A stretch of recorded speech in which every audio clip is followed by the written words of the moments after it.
ഹരേ കൃഷ്ണ. മഹാഭാരത യുദ്ധം ഒരു ദിവസം കൊണ്ട് അവസാനിപ്പിക്കാൻ പറ്റുന്നത്ര കരുത്തനായ യോദ്ധാവായിരുന്നു ബാർബരികൻ. ബാർബരികന് ദുർഗാദേവി നൽകിയ 3 അസ്ത്രങ്ങളാണ് ബലമായിട്ടുണ്ടായിരുന്നത്. ഈ അസ്ത്രങ്ങൾക്ക് ഒരു പ്രത്യേകതയുണ്ട്. ഒരിക്കലും ഇത് ലക്ഷ്യം ഭേദിക്കാതെ തിരിച്ചു വരില്ല.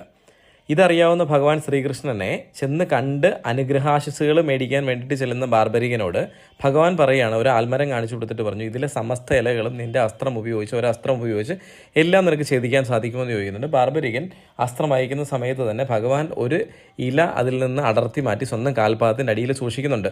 എന്നാൽ ഈ ആൽമരത്തിലെ സമസ്ത ഇലകളും അറുത്തതിന് ശേഷം ഈ അസ്ത്രം ഭഗവാന്റെ കാൽച്ചോട്ടിൽ വന്നിട്ട് നിൽക്കുകയാണ്. അപ്പോൾ ഭഗവാന് മനസ്സിലായി, യുദ്ധം ചെയ്യുന്ന സമയത്ത് ബാർബരികൻ്റെ യുദ്ധനീതി എന്ന് പറഞ്ഞാൽ ആരാണോ ദുർബലരായിരിക്കുന്നത് ആ പക്ഷത്ത് നിന്ന് യുദ്ധം ചെയ്യുക എന്നുള്ളതാണ്. പാണ്ഡവർ ദുർബലരായ പാണ്ഡവരുടെ കൂടെ നിന്ന് യുദ്ധം ചെയ്യുമ്പോൾ കൗരവർ ദുർബലരാകും. അപ്പോൾ ഓട്ടോമാറ്റിക്കായിട്ട് കൗരവരുടെ ഭാഗത്തു നിന്ന് യുദ്ധം ചെയ്യും. അങ്ങനെ 2 പക്ഷവും തുല്യമായിട്ട് ആൾനാശം സംഭവിക്കുകയും 2 പേരും ജയിക്കാണ്ടാവുകയും ചെയ്യും.